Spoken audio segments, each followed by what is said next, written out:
Nouvelles héroïnes. Elles ont suivi leur passion et rien ne les a arrêtées. Dans la série aventurière de Nouvelles héroïnes, je te raconte le parcours de femmes qui se sont accomplies grâce à leur passion et à l'aventure. Parce qu'inspirer c'est bien et qu'accompagner c'est essentiel, toutes les histoires que tu entendras dans cette série sont rendues possibles grâce au soutien d'Academia, acteur de l'éducation engagé auprès des jeunes générations et de leurs parents.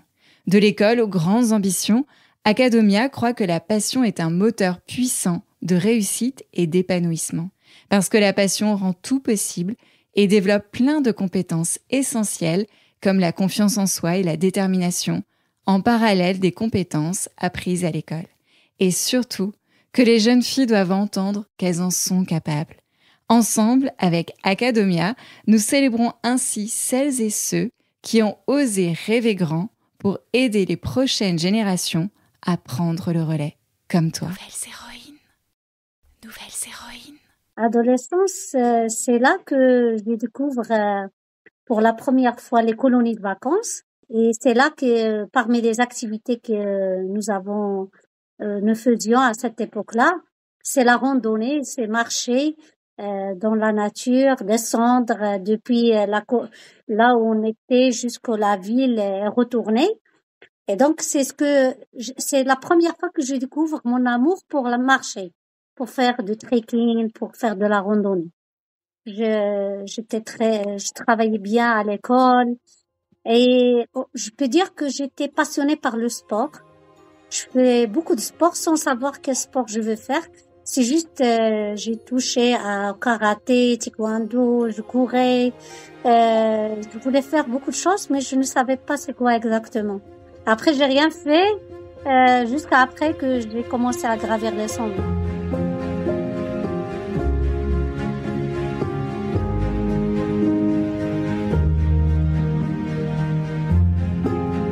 Salut, c'est Céline Steyer, celle qui te raconte des histoires vraies, pas des contes à paillettes avec des filtres Insta.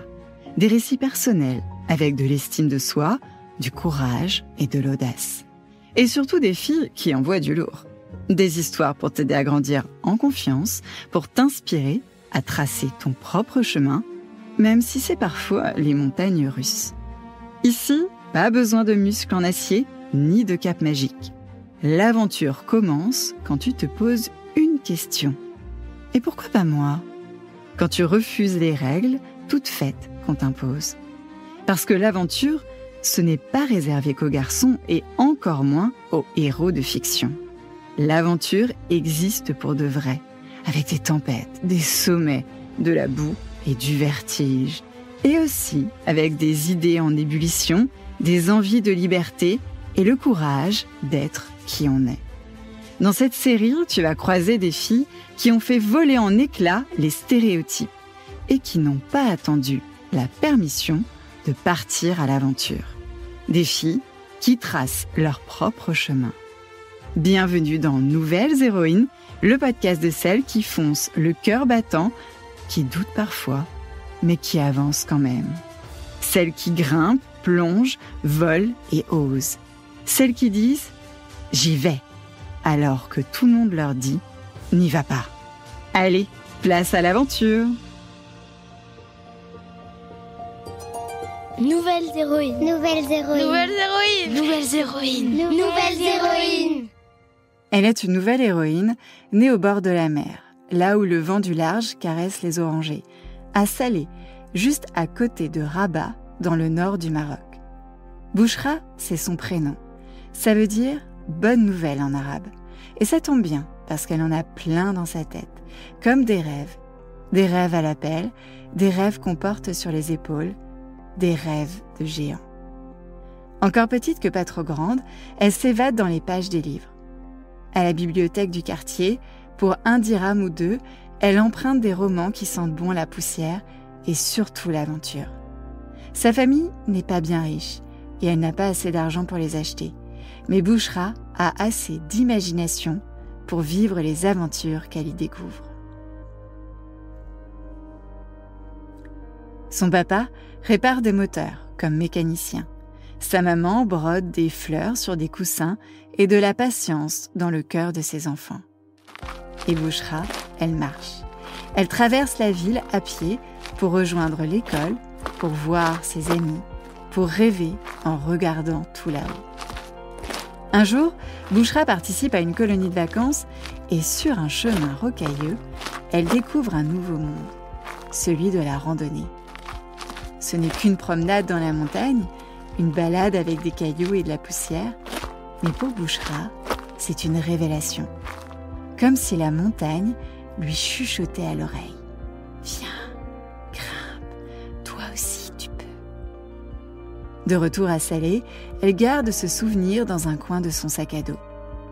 Bouchra continue de plonger, tête la première dans les romans d'aventure. Ceux de Jules Verne, 20 milieux sous les mers, Le tour du monde en 80 jours, Voyage au centre de la Terre. Des histoires qui font battre son cœur plus fort et l'emportaient loin, très loin. Pas encore trop loin, sur les bancs de l'école, Bouchra était curieuse et se passionnait pour tout. Plus tard, à l'université où elle suit des études d'ingénieur, elle voit une affichette. Randonnée au Toukal, le plus haut sommet du Maroc. Elle appelle pour s'inscrire et quelques jours plus tard, elle apprend que c'est annulé. Tant pis, Bouchra prendra le train seule, direction Marrakech. Elle grimpe ce sommet avec ou sans groupe et elle le fait, sans guide, avec une amie, en demandant leur chemin au berger. Elle monte, pas à pas, jusqu'à voir le Maroc à ses pieds. Au sommet du Toukal, un silence la traverse. Pas un silence vide, un silence plein, plein de paix, de fierté, de « waouh ». Elle se dit « je vais faire ça toute ma vie ». Elle rencontre Slimane, un guide qui organisait des randonnées pour les touristes. Il l'invite à venir.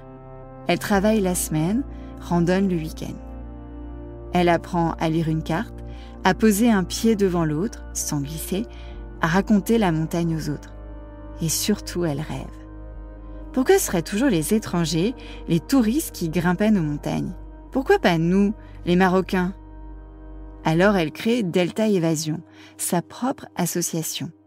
Et elle embarque ses amis, ses voisines, ses cousines. Petit à petit, une armée de grimpeuses naît au pied de l'Atlas. Mais ça ne plaît pas à tout le monde. On lui dit parfois « c'est pas un sport de femme, la randonnée. Tu ferais mieux de te marier. » Puis un jour, elle se dit que le Kilimandjaro l'attend. Rien que son nom résonne comme un tambour dans la jungle. Bouchra se prépare. Elle économise et planifie. Elle met des cailloux dans ses poches pour s'entraîner à marcher lourd. Elle arrive en Tanzanie avec un sac plus gros qu'un mouton, un cœur qui bat comme un tambourin, et celui qui l'accompagne et la soutient dans cette nouvelle passion, son mari. Elle découvre un pays vert et vaste, des enfants qui chantent, des guides au sourire large comme l'horizon. L'ascension dure plusieurs jours. Chaque campement est une nouvelle petite victoire. Elle marche, elle grimpe, elle respire de moins en moins bien. Le souffle court, le regard long. Elle a mal au crâne, mal aux muscles et même un peu au moral. Mais elle se répète, comme une comptine. Un pas, un souffle, un pas, un souffle, un pas, un souffle. Quand le sommet arrive à 5895 mètres, elle se sent minuscule et immense à la fois. Le plus haut sommet d'Afrique. J'y suis, je l'ai fait. Elle redescend changée, plus forte et plus rêveuse que jamais. Elle découvre alors le défi des 7 sommets, gravir les plus hauts sommets de chaque continent. Elle ose alors rêver encore plus haut et se dit « pourquoi pas moi ?» sans être sûre d'y arriver. Alors, après le Kilimandjaro, le Mont Blanc, ben voyons. Même si c'est le plus petit des 7 sommets, il ne fait pas de cadeau. Bouchra atterrit à Genève, prend un train pour Chamonix et découvre une montagne pointue, comme une dent de géant. Le vent y parle en rafale. Le froid y pince les joues. Elle s'équipe, piolets, crampons, cordes, baudriers. Elle apprend à marcher en cordée, à enfoncer les pieds dans la neige comme des clous. Elle n'est plus la plus rapide ni la plus sûre, mais elle est là. Elle grimpe de nuit, frontale sur la tête, lumière dans les yeux. Elle entend son cœur battre dans ses tempes comme un tambour de guerre. Un pas, puis deux, puis 1000. Le vide d'un côté, le vide de l'autre. Et au milieu, elle qui avance. Quand elle atteint le sommet, c'est comme si le ciel lui disait « Bienvenue, grimpeuse des rêves ». La même année, Bouchra embarque en Russie, où dort le mont Elbrouz, coiffé de 2 bosses enneigées comme des chapeaux de crème glacée. C'est le plus haut sommet d'Europe. Et pour y monter, Bouchra doit d'abord traverser un monde qui lui est totalement inconnu. Les gens qui parlent une langue pleine de consonnes, les montagnes y sont vastes, blanches et sévères. Elle grimpe avec un groupe. Mais très vite, la tempête les rattrape. Le vent hurle, les tempes plient, la neige fouette le visage. On dirait que la montagne lui dit « Pas aujourd'hui ». Mais Bouchra attend 3 jours, puis le vent faiblit, et quand le groupe hésite, elle insiste. « Allez, on y va, doucement, mais on y va ». Elle grimpe de nuit, guidée par la lune et un guide russe au regard d'ours. Elle sent ses doigts engourdis, son nez qui pique, mais elle continue. Et au sommet, elle ne voit rien, que du blanc, mais elle sourit, parce que ce blanc-là, c'est le sien, le 3e sommet, froid mais fier. Après la Russie, elle se dit qu'elle est prête pour l'Aconcagua, en Argentine, le plus haut sommet des Amériques. Un sommet qui lui donne du fil à retordre sur le baudrier. Elle a pu seulement planter son drapeau du Maroc au sommet de ses 6962 mètres la 2e fois. La première fois, les conditions climatiques étaient beaucoup trop compliquées. Et de 4. C'est maintenant le 5e sommet qui l'attend, le Denali en Alaska. Bouchra s'y rend avec un petit groupe de grimpeurs. Elle s'est préparée comme jamais avec son sac de 30 kilos, son traîneau à tirer, des nuits sous tente sur la glace. Chaque pas est un effort, chaque nuit un combat contre le froid. Un jour, une tempête cloue tout le monde dans les tentes. 4 jours à attendre, manger peu, dormir mal, espérer beaucoup. Quand enfin le vent se calme, elle reprend l'ascension. Le froid mord ses doigts, ses orteils, ses joues. Elle pense à sa fille qui vit les aventures de sa maman à Salé avec son papa. Puis vient la dernière pente, elle grimpe en silence. Plus de force pour parler, juste pour tenir. Et au sommet, le ciel lui tend la main. 5, et je respire encore. La pyramide Carstens s'élève fièrement à 4884 mètres, couronnant le ciel de l'Océanie depuis le cœur sauvage de la Papouasie, sur l'île indomptable d'Irian Jaya. Ici, point de glacier étincelant, mais des falaises à pic comme des lames, des arêtes fines comme un fil tendu entre le vide et les cieux et des aiguilles de pierre acérées comme des dents d'un dragon endormi. Une montagne brute, rebelle, où chaque pas est un pari contre le vertige. Alors, quand Bouchra atteint ce sommet, elle pense déjà au prochain, l'Everest.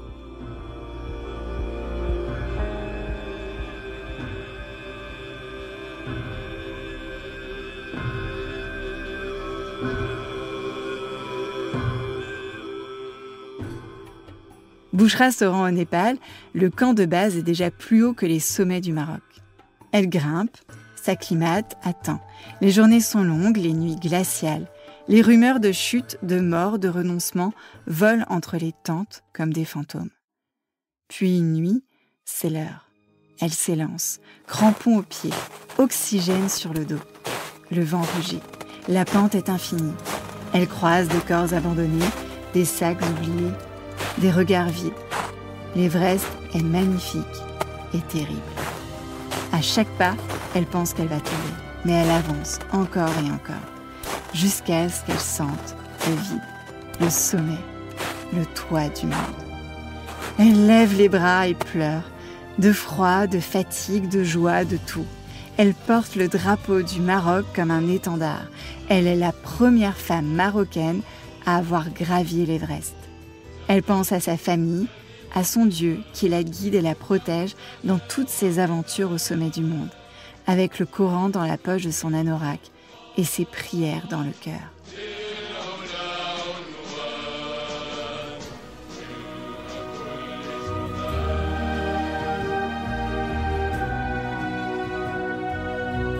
Elle repense « Oh, tu es une femme, n'y va pas ».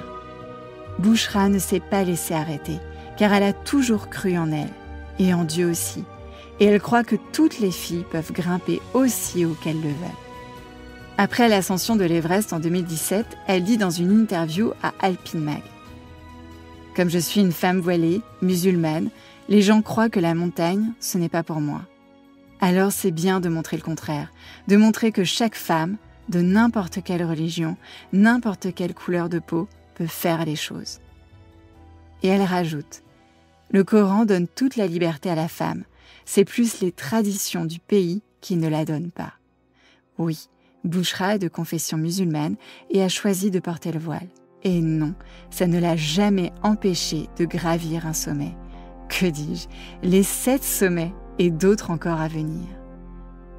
Avec le mont Vinzon, dressé dans le silence glacé de l'Antarctique, Bouchra Baïbanou inscrit le dernier point d'un rêve immense, celui d'avoir vaincu, une à une, les 7 plus hautes montagnes du monde.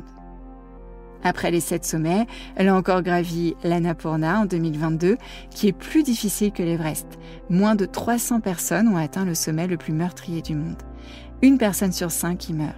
Plusieurs avalanches sont passées à côté d'elle, il y avait la tempête, des gens se sont perdus. Mais elle ne travaille jamais ? Si, car déjà pour monter tous ces sommets, il faut de l'argent, beaucoup d'argent.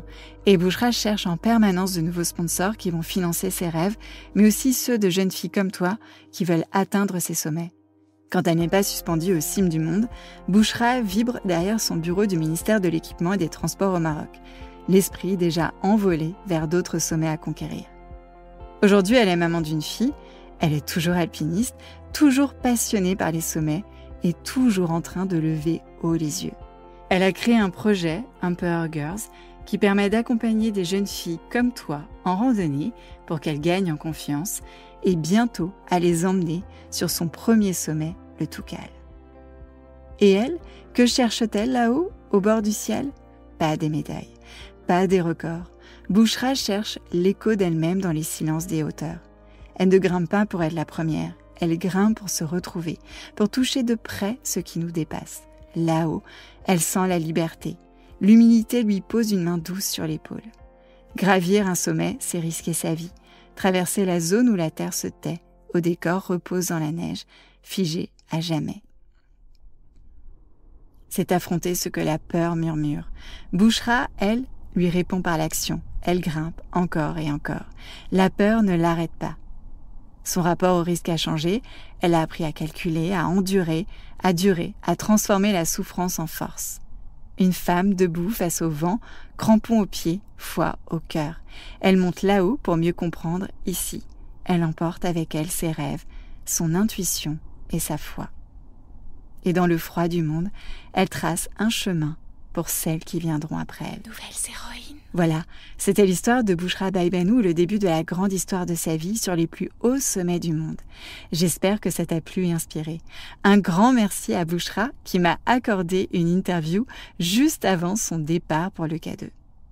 Si toi aussi tu veux prendre de la hauteur et toujours rêver plus haut, écoute l'histoire d'Hélène Drouin, plus jeune femme française à avoir gravi l'Everest. Belle inspiration, et comme me l'a toujours conseillé mon petit frère, Céline, quand tu doutes, prends de la hauteur. Et toi, garde à l'esprit le mantra de Bouchra, ce n'est pas le regard des autres qui décide de ce que tu peux devenir, c'est toi.